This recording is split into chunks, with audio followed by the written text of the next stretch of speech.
Hey guys, so right now it's a heat wave, so I'm probably going to try and make this kind of short so I can get out and enjoy the sun. And to be honest, I would hardly even call it a heat wave because it's not very humid, and to me heat wave implies a certain level of discomfort. I would actually say the weather is pleasant. And I say that as somebody who's not really wild about summer. But I figured since it is a heat wave, might as well dress as though it is the summer. Because to be honest, there have been quite a few days over this past month where I've been wearing jumpers because it's really not been very hot, which again, doesn't really bother me, but I figure, might as well actually dress like it's summer just once during this period. Anyway, so I did have a different idea for a video today, and then for a variety of reasons I realized it wasn't going to happen, so I just thought, you know what, let's throw something together last minute. So I figured I would react to this video called The Science of Being Transgender, and when I say I figured, I mean a commenter recommended it. I won't actually include any reference to who the commenter was because I don't know if they'd want me to do that. But if you are watching this, then you know who you are. And yeah, I thought, you know what, yeah, I'll watch this. Already did kind of like a preemptive watch to see if there was anything to respond to. And yeah, it's okay. It's a basic kind of primer on the topics. There's a few mistakes. It's kind of incoherent, standard stuff. People have been identifying as transgender literally since the dawn of humanity. Some of the most famous times in history include the year 222, when the...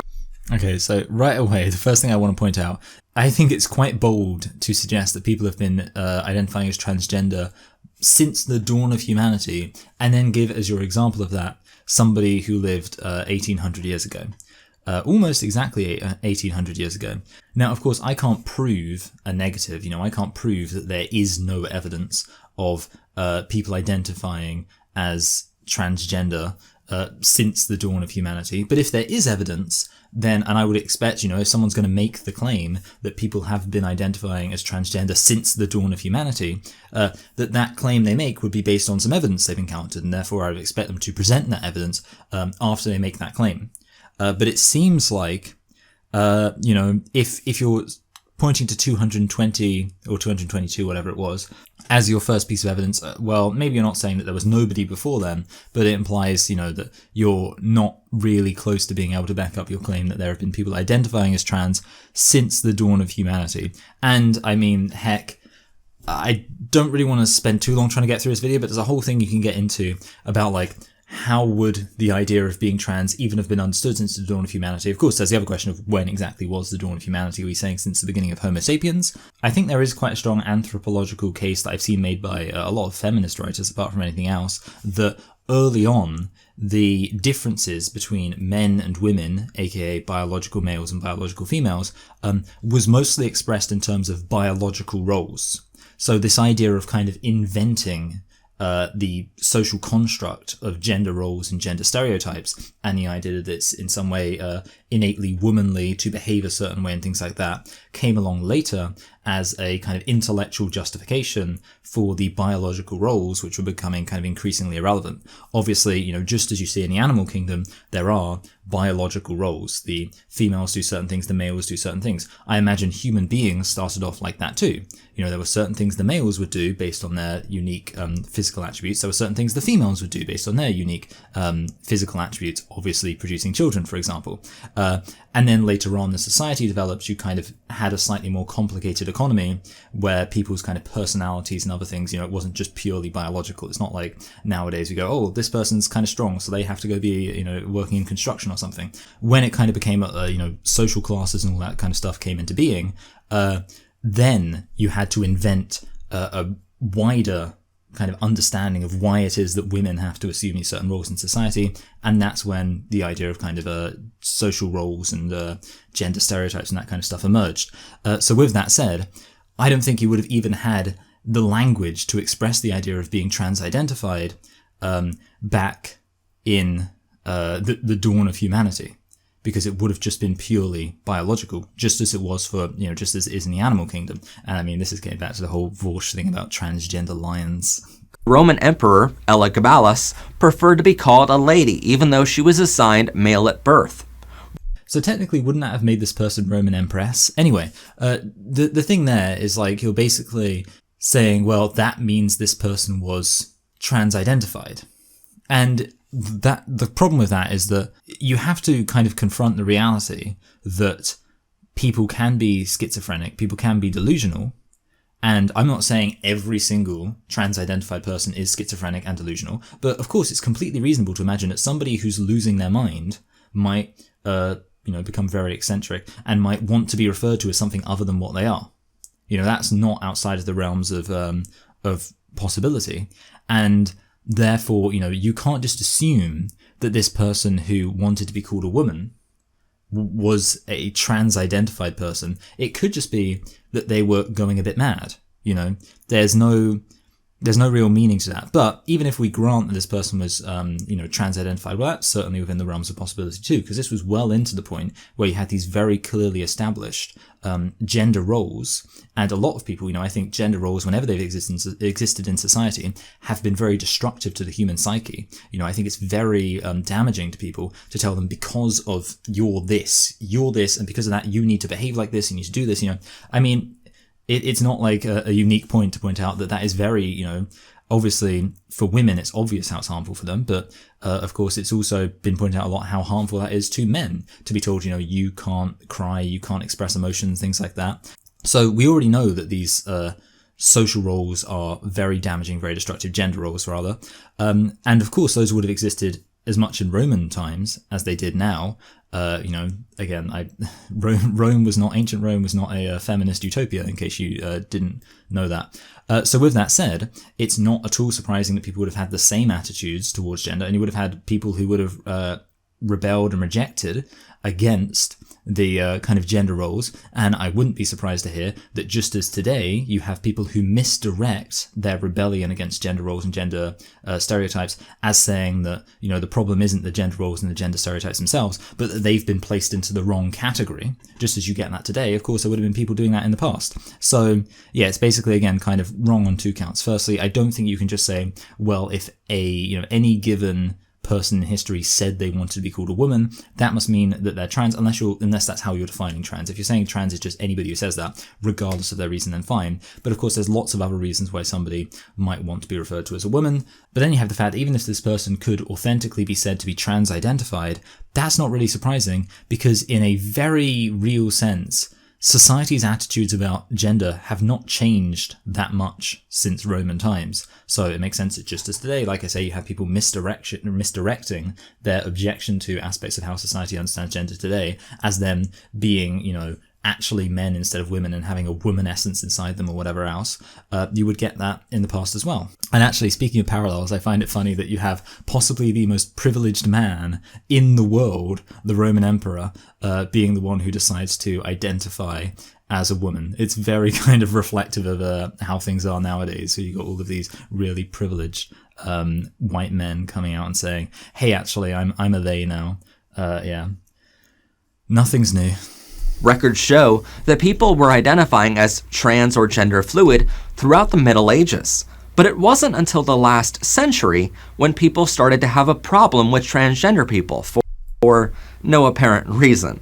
So I think there's kind of a nugget of logic here in that I do remember reading that in the 17th century, I think there was a case in colonial America where there was a biological male who was kind of, gender non-conforming and possibly even trans-identified. And there was a ruling which said that it was legitimate for this person to live as a woman and be regarded as a woman. But at the same time, if you look at kind of the backwards, regressive, reactionary countries today that are surprisingly, some might say, pro-trans, of course I don't think it is really surprising. You look at somewhere like Iran, where, they really love the trans, they're really on board with it. But why are they on board with it? Because it gives them, well, first of all, as I pointed out before, the hadith do show that Muhammad used to dress up in women's clothing, but also it allows for gay men to be reassigned as straight women. So it actually allows for a continuation of heteronormativity. And indeed, it's really not hard to see how allowing for the idea that somebody is kind of a woman trapped in a man's body allows for the preservation of strict traditional ideas about gender roles. Of course, within that context, it would certainly make sense that somebody who presented as a woman, even though they were biologically male, who kind of assumed a stereotypical womanly role in a medieval or early modern society, you've basically got two options there. Either you in some way remove them from society. Well, maybe three options, let's say. Either you in some way remove them from society, which I think many people might say is a bit extreme. Obviously, I'm not saying they were against extreme punishments back in the Middle Ages, but I think, sometimes they would have had some sense of perspective when it came to their punishments. Or you realize that kind of gender stereotypes are complete nonsense and you basically reject them, which I don't think they were going to do. And even today, we haven't really done that particularly successfully. Or you say, you know what, actually, this person is a woman. The fact that they're behaving in a stereotypically womanly way, in a way that we've designated as being feminine, it's not because all of these kind of stereotypes are complete nonsense. It's because actually this person is a woman trapped in a man's body. I can see exactly why medieval societies would come up with that idea. Now, again, this is something which, I would kind of, it's definitely somewhere where there's so many different kind of variant examples. I can't even remember what it was. I think it was like I read a paper about kind of transgender history, and the only thing I remember from it is that thing. So that's an example of why I do want to kind of refresh on some of this stuff. But I also wanted to touch on this idea that over the last century, people's attitudes have changed. And I think, obviously, there's a few different ways you should approach that.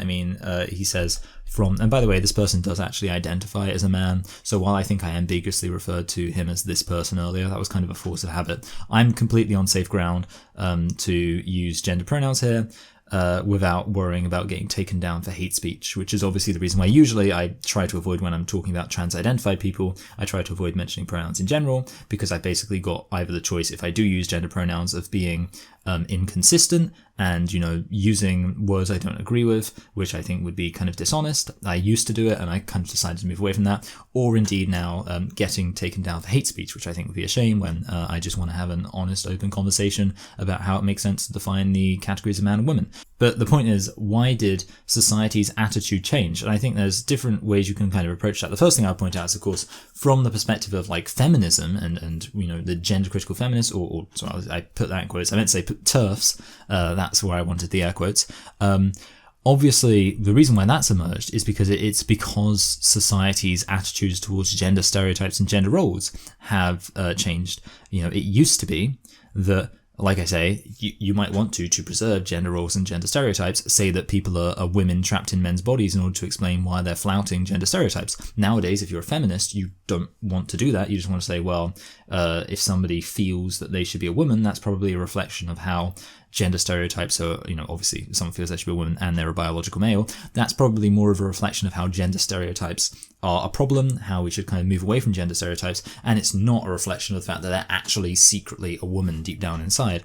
That sort of nonsense. So that would be the feminist perspective on it. I think another reason why transgender ideology has become subject to a lot more scrutiny over the past century or whatever is because within kind of the academic circles, the defenses of transgender ideology have become more aware of the limitations to transgender identity as a reflection of material reality. For example, like I say, it used to be the case that you could just say, well, this person behaves in a stereotypically female way or stereotypically feminine way. This person kind of has a way of acting that speaks to that they must have a feminine soul, a feminine essence, a feminine spirit. These would have been ways that would have been completely legitimate for medieval people to understand the idea of somebody being gender non-conforming. But of course nowadays, academics can't just say, well, the fact that somebody's behaving in kind of a stereotypically feminine way in some way validates their transgender identity, because that would kind of be endorsing gender stereotypes. So instead, they have to try and find a new approach. And a new approach is to just say, well, actually, it's the reality of their identity itself which makes them authentically a woman, which is, of course, fundamentally postmodernism. It's saying there is no real truth. It's all just completely subjective. It's not based on material reality. It's just based on how you feel. And obviously, a lot of people don't like postmodernism. A lot of people like reality to make sense. So when they see that people are saying, actually, nothing's real, it's all complete nonsense, they say, I don't know if I can get on board with that. So yeah, I would say that's kind of the main reasons why attitudes towards people being transgender have changed.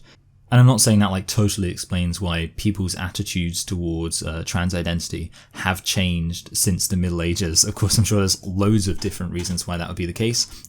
Maybe the fact that people are less concerned about dying of cholera nowadays means they have more time to focus on gender identity debates and things like that. Who knows? But the point is that, saying like ambiguously for some reason, well, I think there are a lot of reasons you could kind of point to. We should first cover some basic terms we'll use in this episode. Transgender is a word denoting or relating to a person whose sense of personal identity and gender does not correspond with their genitalia birth sex. Gender dysphoria is a term used to describe the distress a person feels due to a mismatch between their gender identity and their genital sex assigned at birth. And gender fluid is denoting someone who does not identify themselves as having a fixed gender. In other words, their gender is on a spectrum and can change over time. Okay, here's the thing. The one word which isn't defined, which I think it would be really useful to get a definition of, is gender itself. Because all I can do is kind of speculate as to how the term gender is being used, and the problem is it's going to be used at several points in this discussion. I would assume gender is just taken as meaning the identity as a man or woman. The problem is at that point, like I say, it just becomes a bit of, I don't remember the term I use, but I think I usually say like just an empty identity, something which doesn't actually speak to anything in reality. You're just saying it's what you want to be called, it's how you want to be identified, which, like I say, is kind of just meaningless. It's like saying, for example, you have like a term to describe having dark skin and being in terms of your ancestry from Africa, or quite immediately from Africa, and then we've got a different term which is black, and that just describes whether or not you want to be called black, or rather, that's, if you want to be called black, you can be called black. And then there's this other thing. Obviously that's complete nonsense, because of course the reality is that being black is these things, and if being black isn't these things, if being black isn't having dark skin and having quite immediate ancestry going back to Africa, then black no longer means anything. And in a likewise sense, you can't say, oh, we've got being biologically female and then we have woman, and woman just is, if you want to be called woman, you're a woman. Because no, the reality is that woman means somebody who's biologically female, and if it doesn't mean that, then it doesn't mean anything.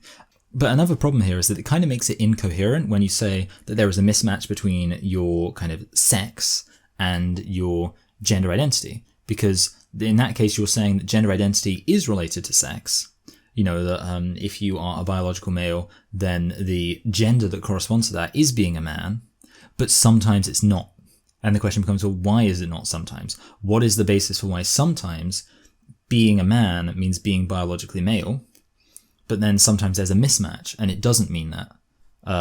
It'll be interesting to see if these arguments are addressed. Very basically, a child might start to feel gender dysphoria early in life, many times between the ages of 3 to 8 years old. They begin feeling like they are a different gender from the genitalia they were assigned at birth. Again, what does this mean? Because bear in mind, gender doesn't mean anything at this point. All you're saying at this point is people use a word to describe this person, which in no way relates to material reality. Because of course, what is gender describing? If it's just describing your identity itself, it doesn't relate to material reality.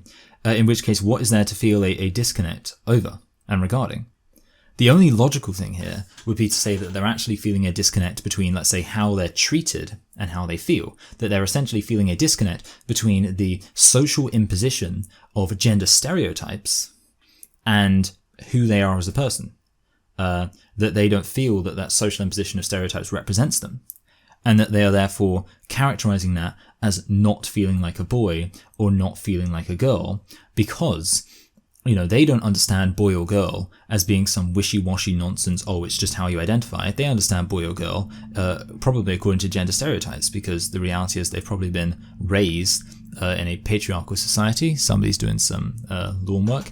And even if they've been raised by ostensibly progressive parents, perfectly gender-neutral parenting is kind of quite difficult. So the reality is these children probably have some idea of not really feeling like boy and girl as categories represent them, because I feel like, when you look at how boys and girls are kind of presented to people, it's boys have all of these other things attached to them, all of these stereotypes attached to them, all these roles attached to them, and lots of people are going to feel that doesn't represent them. So I think the only way you can conceive of a child having gender dysphoria is not to say, and this is complete nonsense to say this, that they have some kind of mismatch between the material reality of their biological sex and a word.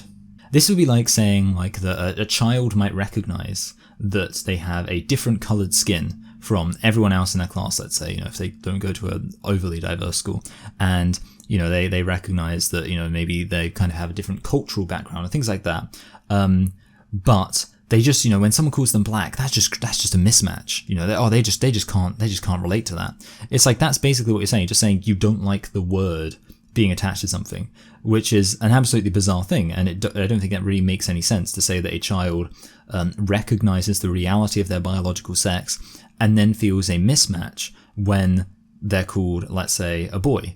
They recognize the reality of being physically different from biological females, but then when they're called a boy, they say to themselves, well, that just doesn't work with me because I just don't identify with that label. What's much more likely is that they're actually thinking, oh, I am an individual who has all of my own kind of individual preferences. I don't really feel like this label of boy represents me, not because it's an empty signifier that means nothing, but rather because to me, it means gender stereotypes, gender roles. It means, this idea of masculinity that I see in boys around me and indeed men around me. But then you run into a problem, which is if you're saying that gender dysphoria is not feeling a relation to those gender roles, when you open up the big kind of feminist, gender critical feminist point, which is that the problem is we need to attack those roles. We need to show that those roles are complete nonsense. And that's how we need to deal with people having this disconnect, by showing that these gender roles are complete nonsense.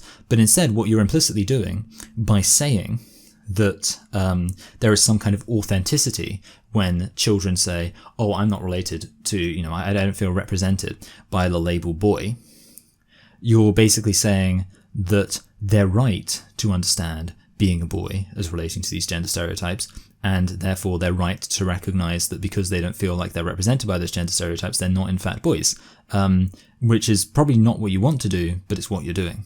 Says, quote, a lot of transgender people who are diagnosed with bipolar disorder or depression or anxiety are actually suffering from gender dysphoria.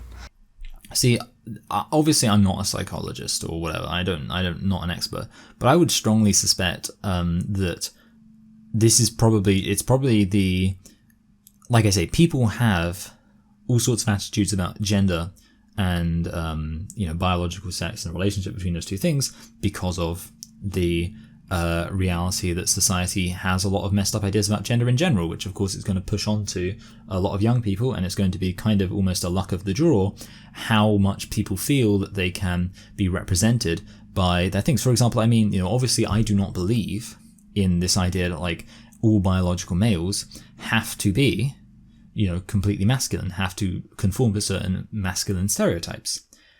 However, it's also true that I generally do conform to most masculine stereotypes.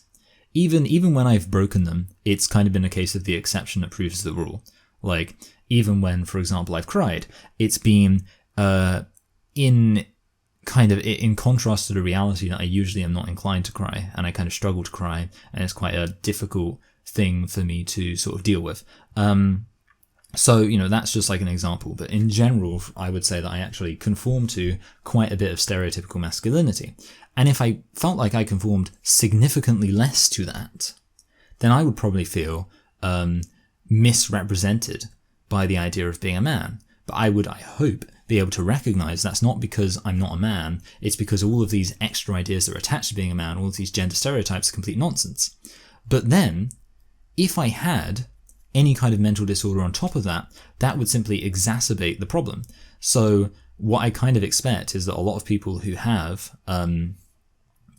so-called gender dysphoria, it's other mental issues being exacerbated by, and maybe to some extent caused by, the kind of sense of disconnect they have over not feeling like they're kind of right in society, not feeling like they're actually how they should be, if they're a biological male, not feeling that they're sufficiently masculine and things like that.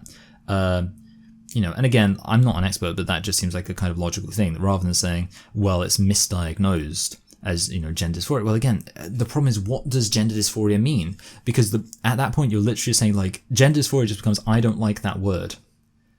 Like if these gender identity extremists are to be believed, then it's like, because that's the thing, gender identity. So it's like, oh, biological sex, yeah, sure, I'm biologically male, definitely biologically male, and obviously while I might express myself in a feminine way, I recognize that that's not what makes me trans. It's not gender expression that makes you trans, it's gender identity. And then you say, well, what is gender identity? Then I say, well, gender identity is somebody calls me a man and I say, oh, I don't like that.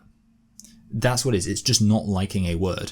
And I know that gender identity extremists don't like the idea that being trans is a mental illness. And to be honest, I almost want to say that, yeah, if it's just that you dislike a word, that barely even qualifies as a mental illness. But I mean, at the same time, if you are getting depressed and anxious and getting these obsessive compulsive thoughts about the fact that you really hate this word, you really hate when somebody calls you a man, well, then maybe you're actually there's got to be some kind of mental issues involved there. And here is where many transphobic people will say that a 5-year-old is too young to know anything about their gender identity. And from their severe lack of education... Okay, actually, sorry, I just remembered. So this is point 1.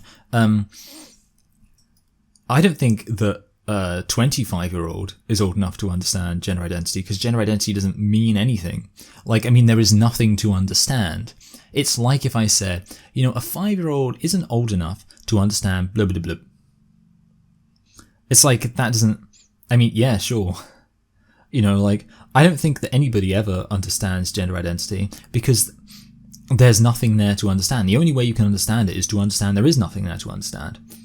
Like, I would say that I have understood gender identity, but I've understood gender identity by saying, hey, this doesn't actually mean anything. It's literally just not liking a word, which is, barely qualifies as worthy of note at all. So yeah, like, the idea that a 5-year-old could understand gender identity is already dead in the water. But then you add on top of that the fact that 5-year-olds, like, this is at a point where they're really not going to have like a kind of proper idea of how the world is. And I guess like the thing I want to point to is that we all know kids bully each other, and we all know that one of the big things that kids do to like bully people is just point out differences. Like, genuinely, I just think it's kind of like a problem with human society in general. Well, not human society, human beings in general. There's something about human beings. It seems like kids are just hardwired to bully each other. Well, certainly, let's say some kids are more likely to bully other kids, based on like differences, based on kids being weird, things like that. In a way where, of course, adults, as we get older, we learn to kind of embrace each other's differences and accept each other's differences. And, I think that there are aspects of who I was even as a kid where I was never really bullied, but certainly like things that made me kind of less cool. Whereas now I've got older, I've matured, I found out that actually there's lots of people who kind of like different things, that you can kind of form certain groups. There's ways that adults are able to kind of embrace diversity in ways that children aren't.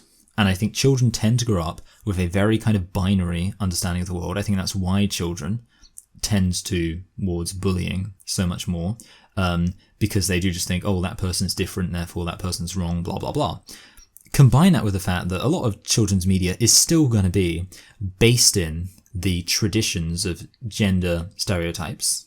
I would also suspect that at a young age is when the child's going to notice the biggest difference in terms of the roles of their two parents, because this is quite shortly off the back of motherhood. And motherhood is one of the most kind of distinct differences in terms of like biological roles between men and women.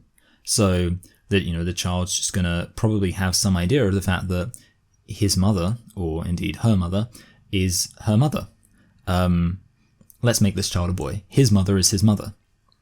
And obviously, I think it's possible that as things kind of move along, maybe the roles between the two parents will get more equal. But yeah, I do think it's likely that coming right off the back of pregnancy, off the back of breastfeeding and things like that, the reality that there is a biological difference between the roles that men and women can do when it comes to raising a child is going to have an impact in, well, indirectly and both directly on how the child perceives the roles of men and women very early on. So yeah, I'd say there's lots of reasons why young children are more likely to have very binary and fixed ideas about what boys and girls do. And I don't think you have to look far and wide at this. If you ask like an adult, what's the difference between men and women? I think like a lot of them would probably say, there's not really, like, I think a lot of them would have a very clear sense of the fact that, of course, there's a massive variety of men and women, there's a massive variety of expressions of men and women, and I think a lot of adults would just be like, inclined to acknowledge that any clear, hard, fast differences are somewhat overstated. Whereas I think if you asked a child, they go, well, girls like pink, girls play with Barbie, girls like horses. I just think that's kind of like, I don't think you get a child going, well, actually, there's lots of different expressions of femininity. No, that's not what we're going to do. So with all of that said, when you consider the fact these kids are going to have such strict ideas about gender roles and gender stereotypes in their head already, how much more, even ignoring the fact that gender identity is a completely nonsense concept, how much more is that going to be compounded by the fact they have all of this nonsense about gender stereotypes and things like that, and boys do this and girls do that in their head. So yeah, definitely children are too young to understand gender identity. They're somehow even more ill-equipped to understand gender identity than a fully grown person, which is crazy because I think that fully grown people, their capacity to understand gender identity is already at zero because gender identity doesn't mean anything. So children are decidedly in the negatives. They will accuse doctors of chopping off the genitalia from children, but that never ever happens. Okay, so I just want to point out that I'm obviously aware that this surgery is not being given to children, like sex reassignment and things like that. My main concern is kind of twofold. The first thing is I do think there's a legitimate concern that if the kind of anti-free speech, cult-like mentality of gender identity extremism continues, they're just going to keep pushing further and further. Things are going to get more and more extreme. It's going to become even more taboo to challenge them and things like that. And obviously, I'm optimistic in thinking there will be a mass peak trans moment the more and more they push for this stuff. But I think it's very likely that there are some gender identity extremists who do think, actually, a kid should be able to have full-on sex reassignment. And yeah, like I say, so my main concern is just when you have any kind of movement that's so cult-like and so kind of rejects being challenged in any way, and then they already have some pretty crazy ideas going on about like giving children puberty blockers and stuff, it's very legitimate to ask, well, when does this stop? The other thing I would just point out is, of course, the reality that while you're not directly giving children sex reassignment, you are putting children on the path to sex reassignment, which I think is not as much of a concern, but is still a pretty massive concern. They might change their name to affirm their gender identity, and they might start dressing and grooming in ways that match their gender identity. It's not gender identity, that would be gender expression. Just need to point out. Yeah. But again, well, that's the problem, because I guess now we're saying, because obviously we've already mentioned how there's a match to gender identity with biological sex. So I guess now we're saying there's a match to gender identity with gender expression, which again kind of means that you're actually enforcing gender stereotypes. You're saying that being a woman matches to femininity, which obviously is something which feminists would like to try and push away from, that idea. This might include using a professional binder for transgender males to cover over their breast.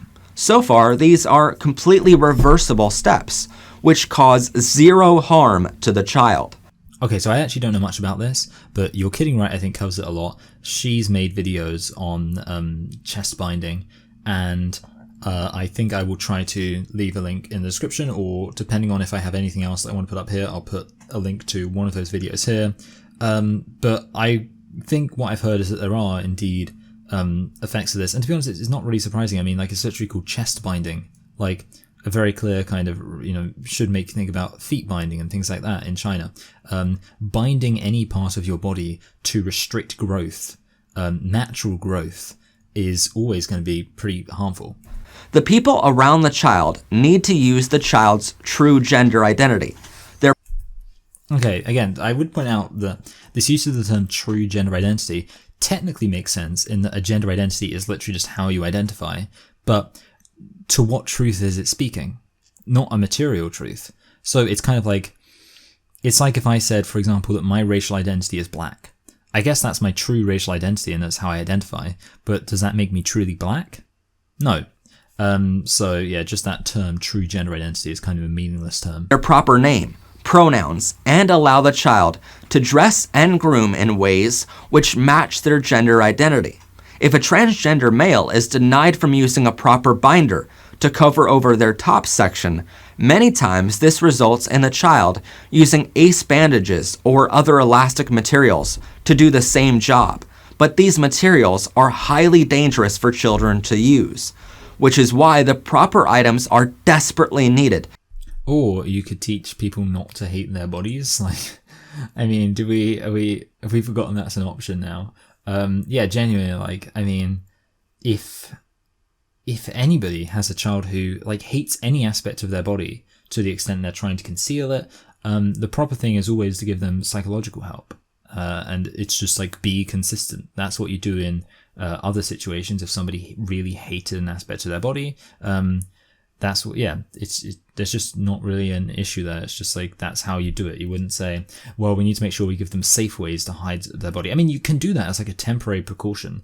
I'm not against that kind of like acknowledging, well, to address the immediate. I mean, that's like with, if you've got OCD, and you have concerns about that, then you need to hang on to, or any kind of anxiety disorder, then you need to kind of have your safety mechanisms, the things you do that make you feel comfortable, the things you do that kind of offer temporary release from your mental anguish.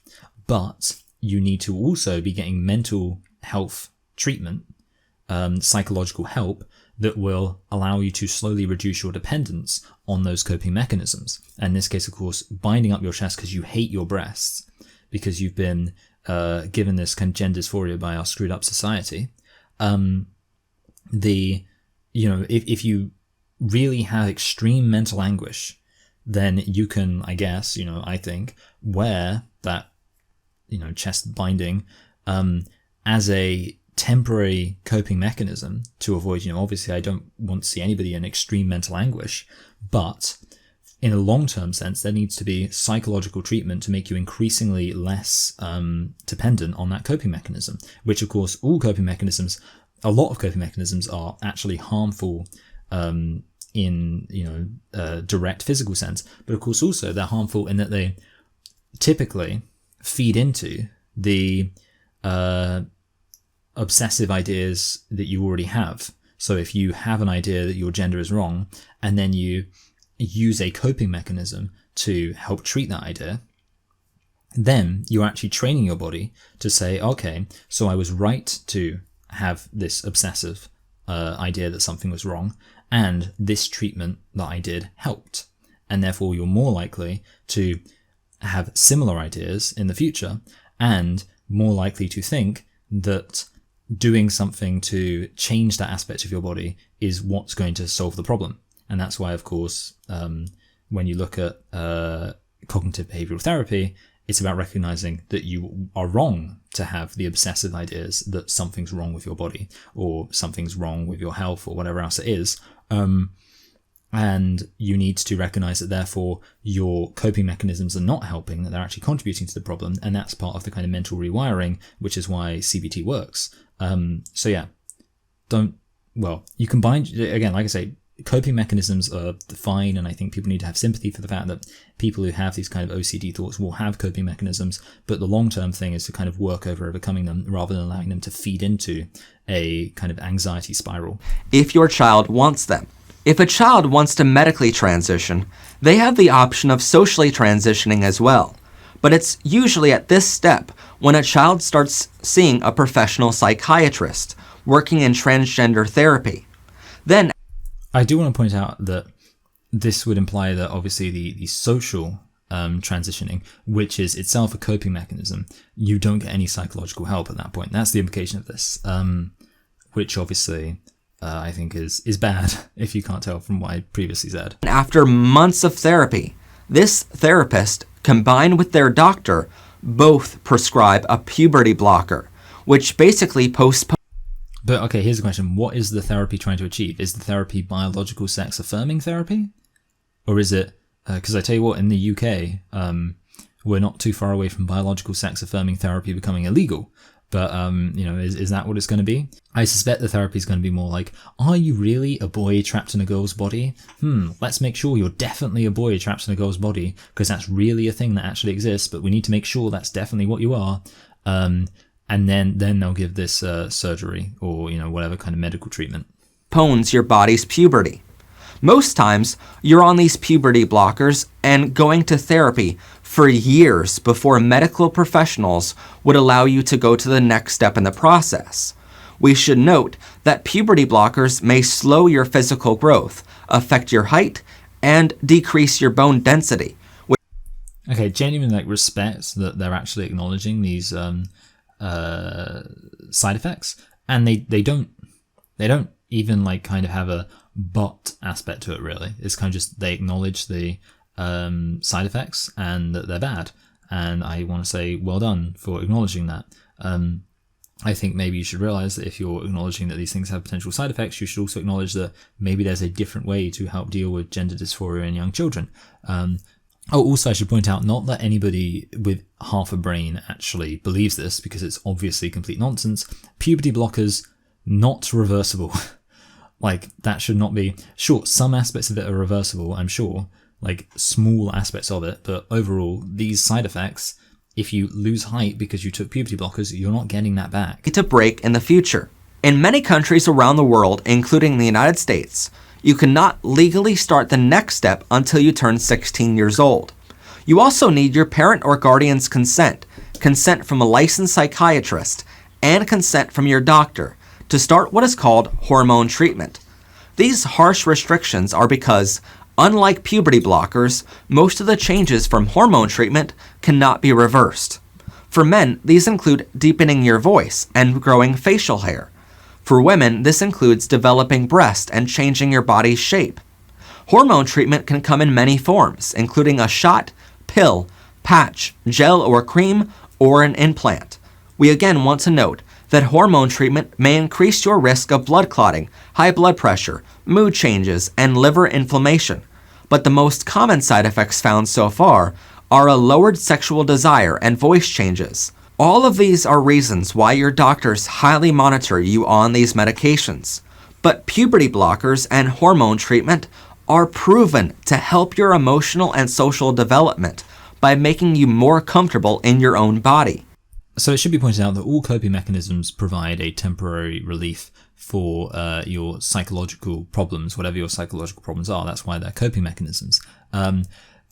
There is, of course, a very valid question that needs to be asked, which is, do these coping mechanisms work in the long term? Do they not have long-term negative psychological effects? And I think in that case, you can look to the fact that trans-identified people, even after they've been through medical transition, still have higher rates of suicide than people who are not trans-identified.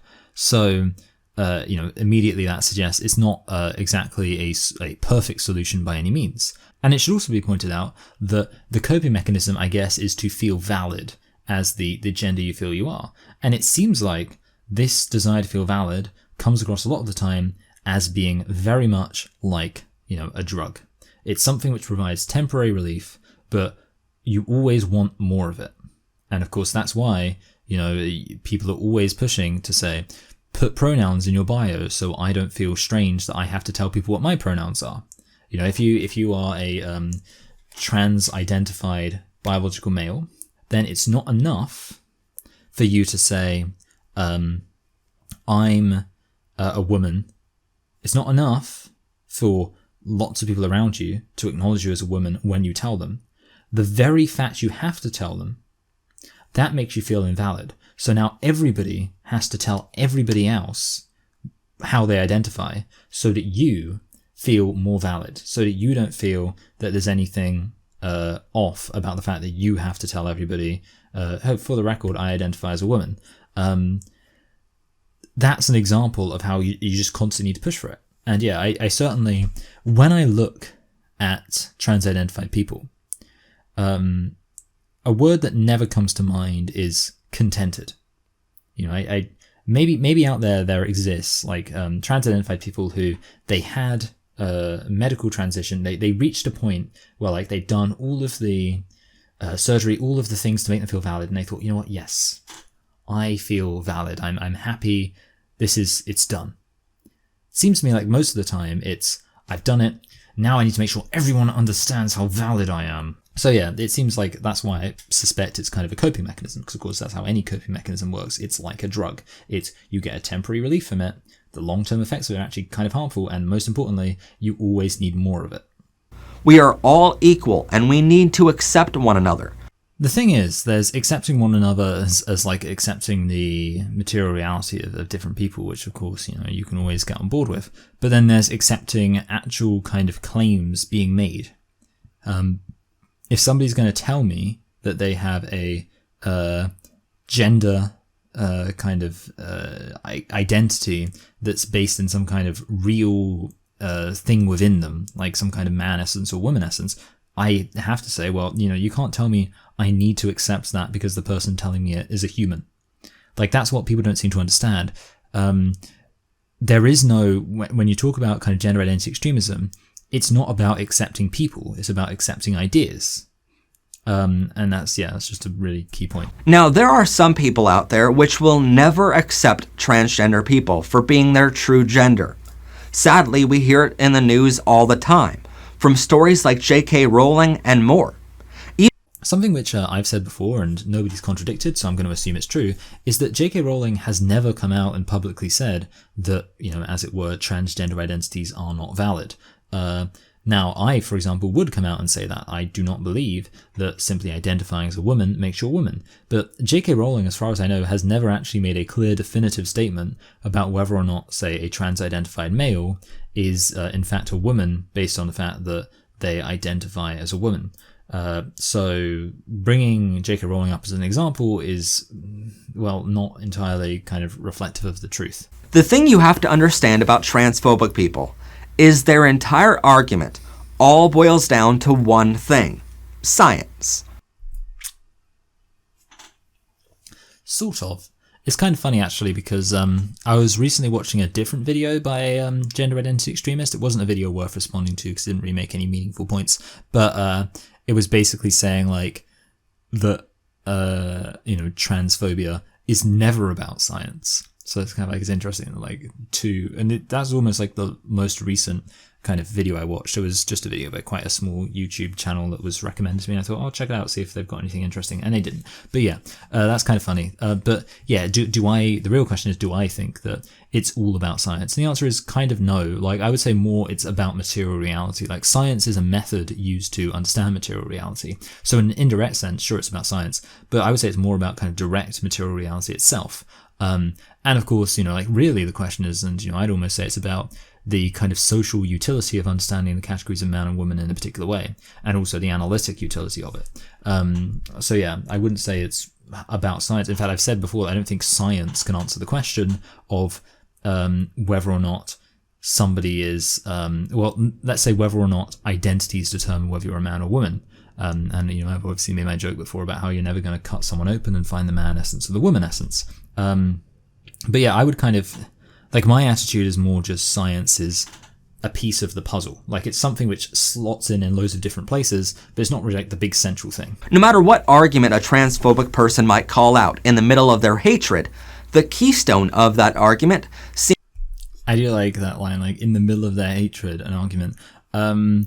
Obviously, like, usually, I mean, it kind of, again, like, the problem is we're talking about, like, all sorts of, I mean, one of the things that irritates me is that trans identity itself is an incredibly disparate kind of, like, notion, and therefore kind of people objecting to trans identity is also incredibly, like, diverse, so you can't really say anything meaningful about it. But yeah, certainly, like, I mean, I think the arguments are mostly what's being had, it's mostly a debate right now. It's not like a hatred thing. Previous studies on transgender people started out with a huge bias of trying to find a, quote, cure for a perceived mental illness, which in fact never existed. But this 2015 study was the first to begin with no bias. Their study concluded that transgender males have brain activity almost identical with cisgender males, and wildly different from the brain activity from cisgender females. Okay, so it took quite a while to explain that, but basically it was the whole female brains, male brains thing. And, it's something which, in order to meaningfully cover it, I'd have to make this video significantly longer than it already is, which I don't really want to do at this point. But the main point I want to make is that even gender identity extremists don't really want this. Most gender identity extremists I've seen talking about this study have said, no thank you, we do not want to have this idea that there are male brains and female brains, and that trans men have man brains and trans women have women brains. And I think there are a few reasons why they don't like it.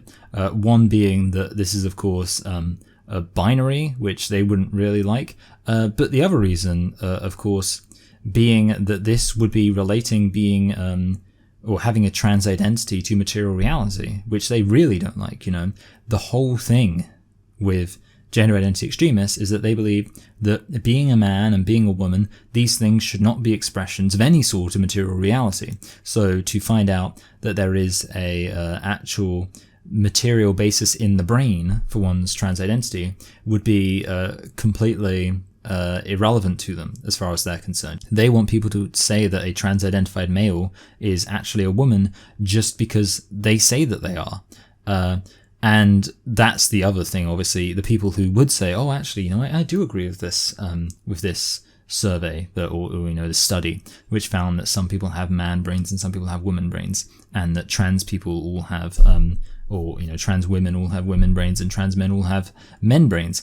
How many of those people would actually want to get their head scanned with an MRI machine to see whether or not they are authentically transgender? I suspect most of them would be like, no, actually, I don't really care. And that kind of speaks to the other reality, which is that whether or not you're a man, whether or not you're a woman, doesn't have anything to do with your brain. For thousands of years of patriarchy, they did not have MRI machines. Women were not being oppressed based on somebody scanning their brain and seeing whether or not they had a female brain or a male brain. They were being oppressed based on the obvious reality that they were women based on the reality of their biological sex. That's kind of the funny thing here. This whole thing's trying to find a biological basis for being a man and being a woman, and it's looking towards the brain and saying, like, look at the brains, they look kind of similar, don't they? And it's just like, if you want a biological basis for saying somebody's a man or a woman, you didn't have to get an MRI machine, and like I say, for thousands of years of there being the category of man or woman, nobody had an MRI machine. It was kind of obvious. In a way, I feel like this is kind of like your grandma's defense of being transgender. And what I mean by that is it's the kind of thing which somebody who is trying to understand being transgender would probably like. Because in their head, I think they want to believe that being transgender makes sense and that it refers to material reality. Because, they want to believe that there is something authentic to it, and that's kind of their attitude. Whereas, of course, the gender identity extremist position is, no, they don't want to believe there's anything kind of real to this. They don't want to believe there's actually any material reality to this. They just want it to be this, postmodern assertion that's accepted regardless of material reality. And that's what I mean when I say it's kind of useless to them. They don't want people to be going, actually, we did a study and found out that there are, brains, like this. What I mean when I say it's like your grandma's, defense of transgender ideology is that your grandma would be the kind of person who go, oh, actually, I saw, and it turns out male brains and female brains are actually very different, which of course they'd be likely to accept because obviously your grandma was probably raised in that, I'm making a lot of assumptions about your grandma. I'm just using it as like an analogy. I'm mostly referring to my grandma, to be honest. Grew up with a lot of kind of traditional ideas about gender, probably still believes in a lot of traditional ideas about gender, and still believes in a lot of kind of stereotypes for males and females, and therefore, this idea that there is a male brain and a female brain would automatically make sense to her, and also she knows now that, oh, you've got all of these transgenders nowadays. That's probably what she'd call them. And when I say probably, I mean that is what my grandma calls them. You got all these transgenders nowadays. But, she kind of considers herself, somebody who's like, she's accepting. She's even got some neighbors who are one of the gays, and she doesn't mind that. She doesn't mind having the gays living next door. She's very open-minded to things like that. Like that's what I'm talking about. Kind of like maybe your grandparents like full on kind of proper, I guess, bigots. But certainly my grandma, her attitude is just like, she's very open, she's very accepting of everything, but she doesn't fully understand everything. And therefore, I think, she'd be like, she sees that there are all these, transgender people around nowadays, and she thinks, well, they can do what they want. I don't have a problem with that. But she wants to understand it, and she wants it to make sense. So she reads an article that says that trans identified people have brains that match up with people of the other biological sex, and she goes, this explains it. So it's something in your brain, and that's kind of what I mean. Like that's the type of people this appeals to. It appeals to the kind of people who expect that transgender identity would relate in some way to material reality. And it's kind of irrelevant to the actual debate which is going on, which is mostly between people like me, who know that it has nothing to do with material reality and isn't supposed to, because it's just postmodern nonsense, and people on the opposite side of the spectrum, the gender identity extremists, who are actually fully in support of postmodern nonsense. I don't want the idea of, transgender identity to reflect material reality. So yeah, these kind of studies are for nobody. The only other thing I wanted to touch on is that it was said that this in some way, like previous studies had assumed that being transgender or having a trans identity is a mental illness, and this study contradicted that in some way. But it didn't really, because you can detect mental illness through MRIs. So even if you grant that there is a meaningful difference between the trans-identified people and non-trans-identified people based on how their brains look, that you could just then say, so we found out that the mental illness of gender dysphoria can be detected in people's brains. It wouldn't really prove anything in terms of actually the identities involved being valid. And this, of course, speaks to the thing I said right at the beginning, which is that women aren't women based on what their brains look like. If you are a transgender male, because you are just as valid as a cisgender male, we should simply refer to you as a male instead of saying transgender male. Again, one other annoying thing, and this has happened several times now, male is usually taken as referring to biology, so this is kind of like falling into the category of denying the existence of biology, which is of course kind of funny because we've also had this idea of male brains and female brains in this video, implying that it is about biology. Thus, if you were attracted to females, you would be heterosexual. If you were attracted to males, you would be homosexual. Of course, this would also deny the identities of same-sex attracted individuals by suggesting that being gay or lesbian isn't about your attraction to people of a particular sex, but simply about, well, again, obviously, if you're a gay man, I know that you love to whip out the MRI machine to make sure that you're actually getting with somebody who's got a man brain and not a woman brain. But yeah, obviously, the reality is, again, biological sex, it's really useful to understand things. Much more useful than the whole MRI machine thing. If you were attracted to non-binary people, you'd be scoliosexual. If you were attracted to two of those genders, you'd be... Oh, man, I'm sorry. Surely scoliosexual is attracted to people who have a curvy spine. No medical doctor is cutting off your penis at 3 years old. At minimum, you need to go through years of therapy by a licensed and accredited transgenderism psychiatrist. Medical doctors need to prescribe...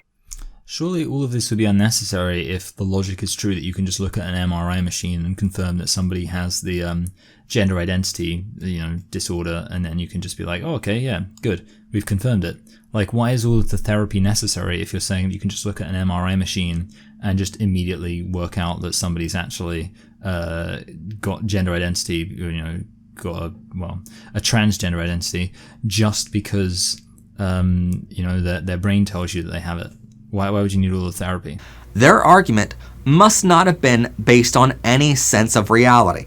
It merely took us the better part of an afternoon to completely remove the keystone from every transphobic argument you can hear. Okay, so I guess at some point I might actually kind of really more meaningfully look into this whole MRI brain scan thing. But yeah, the main takeaway is that I know that this argument is not embraced by the majority of trans-identified people. So it's kind of like, is there really, like, you know, it's something which obviously I could address, but considering that I wanted this video to be kind of a casual video, I just thought that I'd allow, you know, like I'd respond to some of the stuff, but this whole like brain scan thing, I think, yeah, it's, you know, if I was going to really kind of get into it, I'd want to actually make sure I kind of looked into it quite thoroughly. So right now I'm just content to point out that, yeah, the majority of like trans-identified people I know, and I think this is probably true for a lot of people watching this too, repudiate this study because they don't really, you know, have any interest, like I say, in relating trans identity to material reality. Like, that's their whole shtick. Okay, so basically the video's over. Yeah, that was it. It was kind of just something I thought I should do, just to get a video out. Maybe there'll only be like the one video next week, because if it's hot, then I don't really like recording, like for acoustic reasons, and also because I feel weird talking my door open, but also because I've got a whole load of window open, I meant to say, a whole load of birds outside my room. People, because sometimes I do kind of cool people in various capacities when I have my window open, and they always say like, yo, I can just hear like so many birds right now. So yeah, it would kind of interfere with the recording, and because of that, yeah, I have to keep my window open, which isn't nice when it's kind of warm. And like I said, I mean, I would say it's pleasant, so it's not terrible, but I just like to be able to kind of work with the window open, even work outside. And for that reason, I may not record more than the one video for next week. But I'll still be working, you know, I'll be kind of scripting and things like that. But yeah, this video was on that topic. And again, yeah, maybe people did want me to kind of cover the whole like brain scan thing in detail. It was a large portion of this video. I mostly just thought I'd focus on the kind of the beginning stuff, which was kind of explaining, you know, gender identity, because I thought that was kind of interesting. Yeah, the brain scan stuff, again, I'll just repeat that I don't think it's really worth kind of covering, because I don't think it's a major argument I actually see being given by anyone else. Like, I've seen the argument, like I say, in kind of journalism, like in kind of newspapers and things like that. But apart from that, I've not seen this argument being made by any like prominent gender identity extremist activists. So that's the reason why it's not something I've really focused on. It's not something which I really want to kind of commit myself to fully. Yeah, like I say, at some point, I mean, I'm going to be doing this channel for, well, indefinitely, and at some point it's going to have to be something I return to, but I've got other things which I'm kind of more interested in looking into right now. So, you know, it's something I'll return back to at some point. Anyway, that's the end of the video. Please do like, share, subscribe, and let me know what you think in the comments. Please do give on Patreon if you can, and I've got quite a few new patrons, so I'll just say thank you to my current patrons: Hannah, Kirsten, Stephen, Nancy, Rubble, Lizzie, Jessica, Constant, Adriana, Harper, Alex, Leica, Jane, George, Katie, Ryan, Vishnuvius, That Feminist, Lily, Emily, Frederico, Evan, Philip, Hannah, Sophie, Jamie, Lena, Julie, Dustin, Rashmi, Marion, BJ, Joshua, Marina, Sam, Sarah, Kathleen, Jelena, Alexandra, Emma, Owen, Sarah, Ibishka, Chris, Clara, Amy, Gifka, Corey, Grape, Raise, Janet, Vince, Colin, Radia, OMG, Sad, Barnaby, Windsprite, Emma, Doubting, Chris, Gail, My Dude, Esme, Rachel, Radic, Furiosa, Laurie, Alex, Rachel. You're all very appreciated. Okay, this is actually kind of interesting. You know how I said, like, this was genuinely not intentional, and I need to say this right now. You know how I said this is like your grandma's defense of being transgender, or defense of trans identity? Literally the top comment, I'm not kidding, I'm going to include a screenshot because I've already gone off the screen sharing, but I'm going to include a screenshot because this is hilarious. Like, genuinely, this was not planned. So I said, like, you know, this is like how your grandma would understand. You'd be like, oh, you know, they did an MRI test and they saw that some people have woman brains and some people have man brains.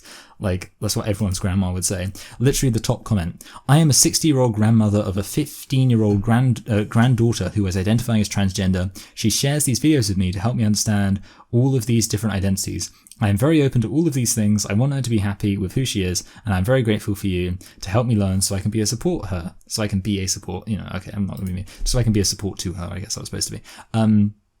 Yeah, that's really funny because that's exactly what I said. Oh, wow, that's really funny to me. Just like, and it's genuinely the top comment I hadn't looked at the comments. I was just like, but yeah, like, it's kind of not surprising because, yeah, like I say, this is exactly the kind of thing that my grandma would be like. There was a, next door neighbor. Their granddaughter is transgender, and she, makes sure that they really make like they really enjoy it. She told me about this article about them having male brains and female brains. It's like, yeah, I guess that's just how it is. That's the kind of, that's what. God bless them. We all love grandmas, don't we? Always trying to be progressive. I assume.